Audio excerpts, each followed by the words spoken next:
Maurice was heading down to the corner store to pick up some smokes and milk. Now, most people in Maurice's situation would get smokes and beer at the corner store, but Maurice had been on the wagon for some time now. His grandmother had gotten really mad at him for being drunk all the time, and it had eventually convinced him to go to Alcoholics Anonymous and get off the hard stuff and the weak stuff, and so he wasn't drinking anymore. He missed it. He missed it terrible, but he wasn't drinking anymore. So he picked up some milk and he picked up some cigarettes. And he lit one up, heading out of the store, walking on home. Not really thinking about anything special. Been a long day. Worked at a car shop, a car repair shop down in the center of city. So he's always a little greasy and tired at the end of the day. Was happy to have a few minutes before he got home, smoking and kind of thinking over the day, resting his eyes, resting his hands, just heading home. Another day.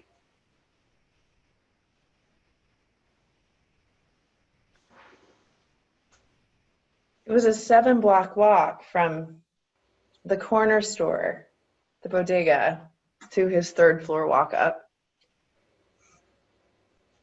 And he knew the walk like the back of his hand. He used to take different routes, those 7 blocks, to look around his neighborhood. But he finally, sometime 3 or 4 years ago, had found a way that was exactly the way he wanted to go, and he could have gone with his eyes shut. In this particular walk, Maurice was reminiscing about the reasons that his grandmother was so upset with his drinking. His whole family drank, even his grandmother. But when Maurice drank,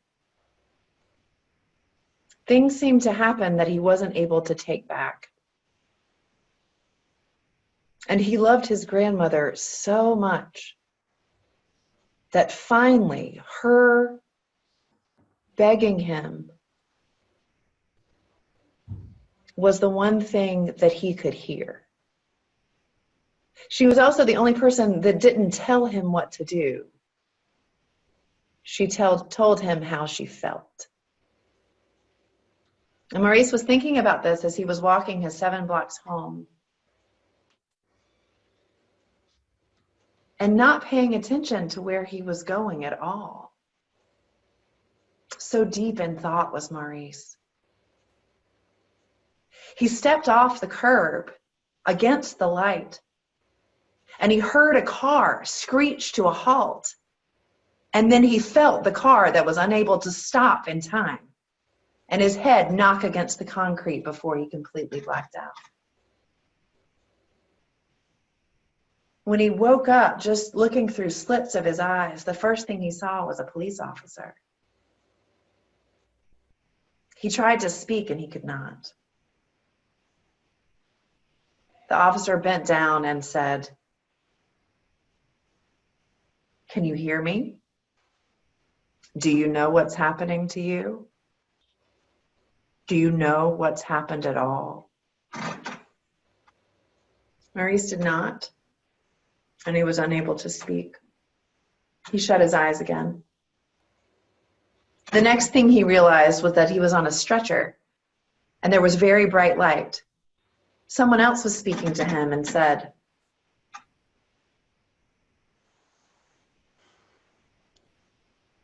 Well, they asked him if he could see anything.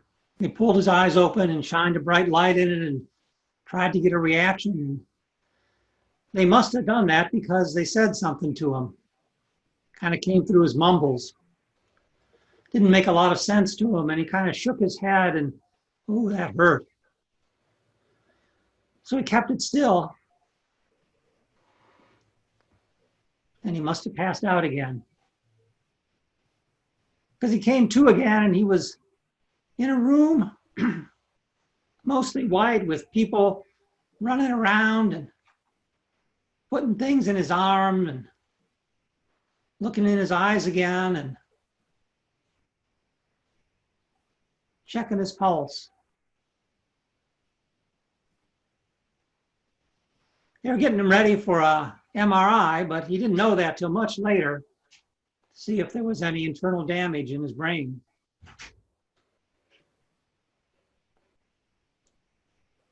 He passed out again and must have been out for most of the time where they did those tests.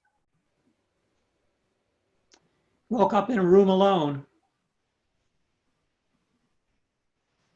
thinking about his brother and his family and his grandmother, and wondering if everyone called him, and wondering if how they would even know if they could have called him. But just then, as he was wondering those things, his grandma walked in. Kind of peeked in around the door with those caring eyes of hers and looked in and said to him, "Son, what have you done to yourself now? I thought we were all over this craziness. I thought as soon as you got well, we wouldn't have to worry about you one bit more. And wasn't I wrong? Here you are laid up. They're going to have to check on your brain." And despite the pain, this made Maurice smile. He knew his grandmother was trying to make him feel better by giving him a hard time. She slid his hand, her cool, wrinkled hand around his. It was good to feel somebody he knew. "What will we do with you?" She told him what was going to happen next, that they were examining the MRI results, and that they were concerned that he had had bleeding in his brain. She did not know that if they would have to operate. And Maurice, finally able to talk just a bit, said, "I'm going to be okay, Grandma. I know I am because I'm not leaving you. I care too much about you. I care too much about keeping this little bit of family that I have together. There's no way I'm leaving. I know I'm going to be all right."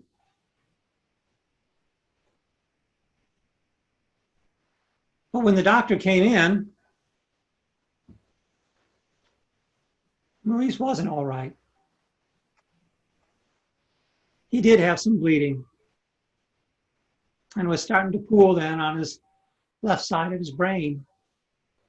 And they had to get him in to emergency surgery right away so that they could relieve that pressure before anything worse happened. Because it was a danger. He was in definite danger of losing his life then.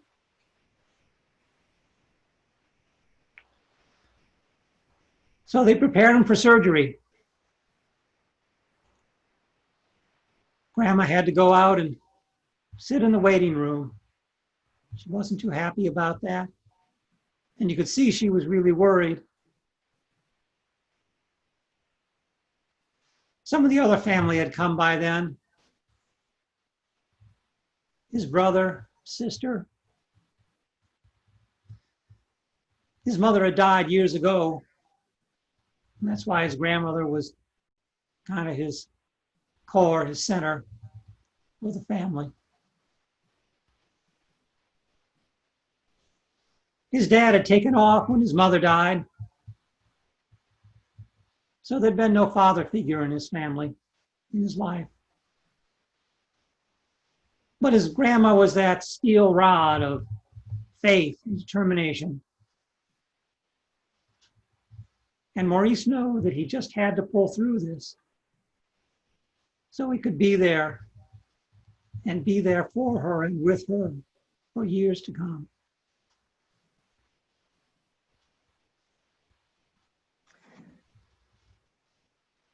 He had been this afraid once before. It was also in a hospital.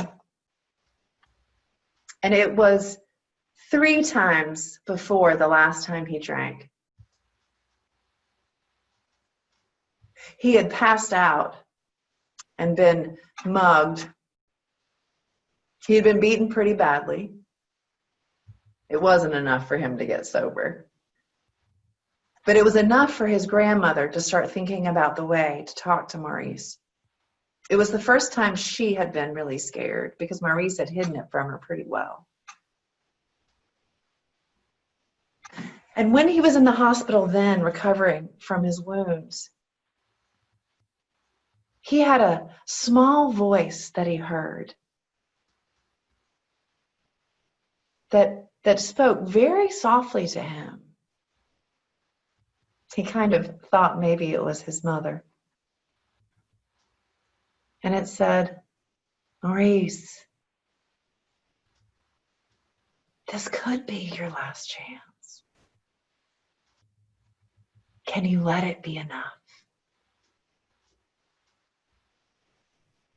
And Maurice was not ready for it to be enough. But it was the first voice that he heard that helped him be willing to consider that it could be enough. And so when his grandmother came a few times later and said, please, boy, get some help. There is a place called Alcoholics Anonymous, and I'm going to need you to go. Just try. Sit there and hate it. It's fine with me. Maurice, at that point in time, did not know that his grandmother was sober, but he knows now. And he was having exactly that same feeling. But that same voice was with him saying, this isn't the last chance. I think you'll get to stay. And he was comforted. And so they came and took him into surgery, put the anesthesia over his mouth and nose, and eventually he fell asleep.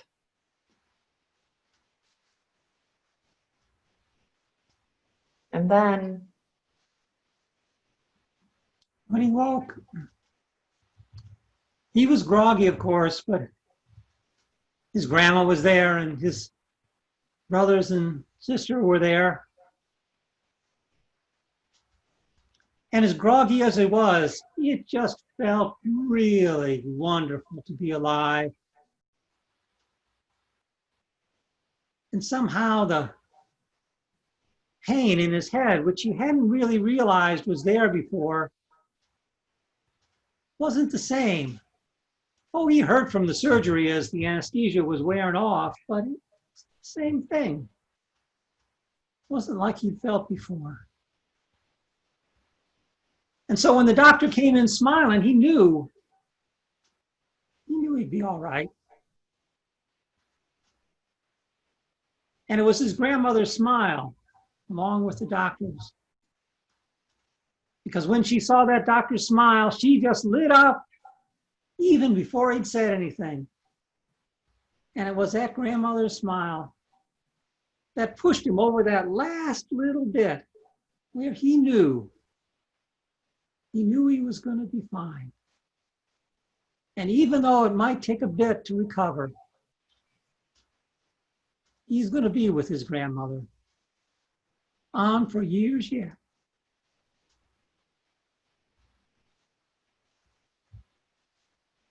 And it wasn't his last chance at all.